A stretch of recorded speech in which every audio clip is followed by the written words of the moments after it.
दक्षिण भारतामधील प्राचीन राज्य. सर्वप्रथम चेर पांड्य चोळ या राजघराण्याबद्दल माहिती घेऊया. दक्षिणेतील प्राचीन राजसत्तामधील चीन राजसत्तेचा उल्लेख तत्कालीन साहित्यामध्ये पाहायला मिळतोय. चेर, पांड्य आणि चोळ या राजसत्ता होत्या. या राजसत्ता इसवी सनाच्या 4थ्या शतकामध्ये पाहायला मिळतात किंवा पूर्वीपासून अस्तित्वात होत्या. त्यांचा उल्लेख रामायण, महाभारत, महाकाव्यामध्ये करण्यात आला आहे. तामिळ भाषेतील संगम साहित्य या 3 राजसत्तांचा उल्लेख सुद्धा केलेला आहे. मौर्य सम्राट अशोकाच्या लेखामध्येही त्यांचा उल्लेख पाहायला मिळतो. Periplus of the Erythraean Sea या पुस्तकामध्ये मुजिरीस या केरळच्या किनाऱ्यावरचे अत्यंत महत्त्वाचे बंदर असल्याचे पाहायला मिळते. हे बंदर चेर राज्यामध्ये होते. मुजिरीस या बंदरातून मसाल्याचे पदार्थ, मोती, मौल्यवान रत्ने इत्यादी वस्तू इटलीमधून रोमकडे नेल्या जात. पश्चिमेकडील इतर देशाकडे निर्यात होत असत. पांड्य राज्यांचा विस्तार आजच्या तामिळनाडूमध्ये पाहायला मिळतोय. उत्कृष्ट दर्जाच्या मोत्यांनी खूप त्या काळामध्ये मागणी होती. मदुराई ही पांड्य राजाची राजधानी होती. प्राचीन चोळांचे राज्य तामिळनाडूमध्ये तिरुचिरापल्लीच्या आसपासच्या प्रदेशामध्ये असायचे आणि हिरे आणि मोती तसेच मसाल्याच्या पदार्थांना त्या काळामध्ये मागणी होत. सातवाहनांचे राजघराणे. मौर्य साम्राज्याच्या ऱ्हासानंतर उत्तर भारताप्रमाणेच महाराष्ट्र, आंध्र प्रदेश, कर्नाटक स्थानिक राज्य स्वतंत्र झाली. त्यांनी छोटी छोटी राज्य स्थापन करण्याचे प्रयत्न करून स्वतःला राजा म्हणून घोषित केले. त्यापैकी एक सातवाहन घराणे प्रतिष्ठान म्हणजे पैठण ही त्यांची राजधानी होती. राजा सिमुख हा सातवाहन घराण्याचा संस्थापक होता. पुणे जिल्ह्यातील जुन्नर जवळच्या नाणे घाटात लेण्यामध्ये असलेल्या कोरीव लेखामध्ये या घराण्याचे महत्त्वाचे व्यक्तिमत्व पाहायला मिळते. सातवाहन राजे त्यांच्या आधीच्या आईचे नाव लावत असत. सातवाहन राजाच्या काळामध्ये आईचे नाव लावण्याची प्रथा होती. गौतमी पुत्र सातकर्णी असा ते उल्लेख करत. सातवाहन घराण्यातील गौतमीपुत्र सातकर्णी हा राजा विशेष प्रसिद्ध म्हणून मानला गेला आहे. त्याच्या पराक्रमाचे वर्णन नाशिक येथील लेण्यामध्ये कोरीव लेखामध्ये केलेले पाहायला मिळते. त्याने शक राजा नहपान याचा पराभव केला. गोमती पुत्राचा उल्लेख नाशिकच्या लेखामध्ये त्रिसमुद्र पीतवाहन असा केलेला आहे. तोय म्हणजेच पाणी. घोडे हे राजाचे वाहन असतात. ज्याच्या घोड्यांनी तिन्ही समुद्राचे पाणी प्याले असा त्याचा अर्थ होतो. 3 समुद्र म्हणजे अरबी समुद्र, बंगालचा उपसागर आणि हिंदी महासागर. त्यांच्या काळामध्ये सातवाहन साम्राज्याचे उत्तरेकडे नर्मदा नदीपासून दक्षिणेकडील तुंगभद्रा नदीपर्यंत त्यांचं राज्य पसरलेलं होतं. हाल नावाच्या सातवाहन राजाची गाथा सप्तशती हा महाराष्ट्री व प्राकृत भाषेतील एक ग्रंथ आहे. या ग्रंथामध्ये सातवाहन काळातील लोकजीवनांची माहिती पाहायला मिळते. सातवाहन काळामध्ये भारतीय व्यापार खूप वाढीस आला होता, भरभराटीस आला होता. महाराष्ट्रामधील पैठण ते भोकरदन, कोल्हापूर या स्थळांना व्यापाराचे केंद्र म्हणून ओळखले जात होते. त्यामुळे त्या गावांना विशेष महत्त्व प्राप्त झाले होते. या काळात अनेक कलावस्तूचे उत्पादन होऊ लागले. भारतीय मालाची निर्यात रोम देशापर्यंत होऊ लागले. नाणेघाट, पुणे व ठाणे यांच्या सीमेवर जुन्नर मुरबाड रस्ता असलेला घाट रस्ता नाणेघाट या नावाने ओळखला जातो. 5 किलोमीटर लांबीचा हा घाट सुमारे 2000 वर्षापूर्वी सातवाहनांच्या कारकिर्दीत तयार करण्यात आलेला आहे. पूर्वी हा घाट देश आणि कोकण यांच्यामध्ये मुख्य व्यापारी मार्ग म्हणून ओळखला जातो. व्यापार आणि वाहतूक यासाठी हा घाट रस्ता वापरला जात असे. कोरलेला रांजण आजही तेथे पाहायला मिळतो. नाणे घाटातील लेण्यांच्या सातवाहन राजाच्या मूर्ती व प्राचीन शिलालेख आहेत.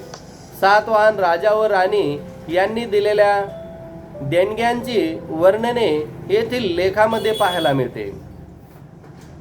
काही सातवाहन नाण्यावर जहाजांची प्रतिमा आहेत. महाराष्ट्रातील अजिंठा, नाशिक कार्ले, भाजे, बेडसे, कान्हेरी जुन्नर येथील लेण्यांमधील काही लेणी सातवाहन लोकांच्या काळामध्ये तयार केलेली आहे. वाकाटक राजघराणे.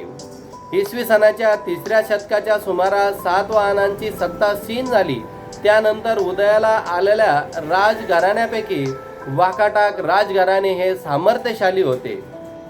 वाकाटक राजघराण्याचे संस्थापक विंध्यशक्ती असे होते. विंध्यशक्तीनंतर पहिला प्रवरसेन हा राजा झाला. प्रवरसेनच्या वाकाटकांचे राज्य विभागल्या गेले. त्यातील 2 शाखा प्रमुख होत्या. पहिल्या शाखेची राजधानी नंदीवर्धन म्हणजे नागपूर येथे आहे, तर दुसऱ्या शाखेची राजधानी वत्स गुल्म म्हणजे सध्याचे वाशिम जिल्ह्यातील वाशिम हे शहर आहे. विंध्यशक्ती यांचा मुलगा पहिला प्रवरसेन याने वाकाटक घराण्याचा विस्तार केला. त्याच्या कारकिर्दीमध्ये वाकाटक साम्राज्य उत्तरेस माळवा व गुजरात या प्रदेशात, दक्षिणेस कोल्हापूरपर्यंत पसरलेले होते. कोल्हापूरचे त्या काळचे नाव कुंतल असे होते. गुप्त सम्राट दुसरा चंद्रगुप्त याची मुलगी प्रभावती हिचा विवाह रुद्रसेन वाकाटक राजाशी झाला. याची माहिती आपण यापूर्वीही घेतली आहे. हरिसेन वाकाटक राजांचा वराहदेव नावाचा एक मंत्री होता. तो बौद्ध धर्माचा अनुयायी असल्याचे पाहायला मिळते. अजिंठा येथील 16 क्रमांकाची जी काही लेणी आहे त्यानेच खोदून घेतलेली आहे. अजिंठ्याच्या इतरही काही लेण्यांमध्ये खोदाईचे तसेच लेणी चित्राचे सुशोभीकरण करण्याचे काम हरिसेनच्या कारकिर्दीत झालेले आहे. वाकाटक राजा दुसरा प्रवरसेन यांनी महाराष्ट्री व प्राकृत भाषेतील तसेच सेतुबंध या नावांची ग्रंथ निर्मिती केली आहे. कालिदासांचे मेघदूत हे काव्यही याच काळात लिहिलेलं आहे. चालुक्य राजघराणे. कर्नाटकातील चालुक्य राजघराण्याची सत्ता बलशाली असल्याची पाहायला मिळते. वाकाटकानंतर प्रबळ सत्तामध्ये कदंब, कलचुरी इत्यादी सत्तांचा समावेश असताना पाहायला मिळतो. सर्वावर चालुक्य राजांचे वर्चस्व प्रस्थापित केले होते. तर पल्लव राजघराणे. पल्लव राजसत्ता दक्षिण भारतातील एक प्रबळ राजसत्ता होती. तामिळनाडूतील कांचीपुरम ही त्यांची राजधानी होती. तर पहिला पुलकेशी यांनी इसवी सनाच्या 6व्या शतकामध्ये चालुक्य घराण्याची स्थापना केली. कर्नाटकातील बादामी येथे राजधानी नेली.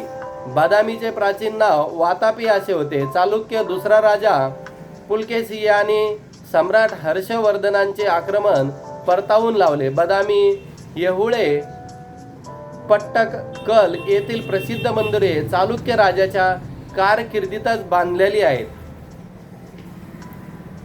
महेंद्रवर्मन हा एक कर्तबगार पल्लव राजा होता.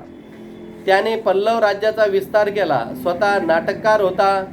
महेंद्रवर्मन त्याचा मुलगा नरसिंह वर्मनाने चालुक्य राजा दुसरा पुलकेशी यांचे आक्रमण परतून लावले. त्याच्या कारकिर्दीमध्ये महाबलीपुरम प्रसिद्ध रथ मंदिरे खोदली गेली. ही रथ मंदिरे अखंड पाषाणात खोदल्याची पाहायला मिळते. पल्लव राजांचे आरमार प्रबळ आणि सुसज्ज असल्याचे पाहायला मिळते. त्यांच्या काळामध्ये भारताच्या आग्नेय आशियातील देशाची जवळचा संबंध प्रस्थापित केला होता. देशांतर्गत आणि देशाबाहेरील व्यापार भरभराटीस आला. युआंग शॉंग याने कांचीला भेट दिली. त्याच्या राज्यात सर्व धर्मांचे लोक सहिष्णुतेने व न्यायाने वागले जाई. राष्ट्रकूट घराणे. राष्ट्रकूट राज्य घराण्याच्या भरभराटीच्या काळात त्यांची सत्ता विंध्य पर्वतापासून दक्षिण कन्याकुमारीपर्यंत पसरलेली होती. दंतीदुर्ग या नावाचा प्रथम त्याची सत्ता महाराष्ट्रामध्ये स्थापन केली. कृष्णराजा पहिल्याने वेरूळचे सुप्रसिद्ध कैलास मंदिर खोदवले. आतापर्यंत आपण प्रामुख्याने प्राचीन भारतातील विविध राजकीय सत्तांची माहिती घेतली. पुढील पाठात आपण राज्यातील सामाजिक आणि सांस्कृतिक जीवनाचा आढावा सुद्धा घेता येईल. पेरिप्लस म्हणजे माहिती पुस्तक आहे. इरिथ्रियन सी म्हणजे तांबडा समुद्र. ग्रीक लोकांच्या दृष्टीने हिंदी महासागर, इराणच्या आखात हे तांबड्या समुद्राचे भाग होते.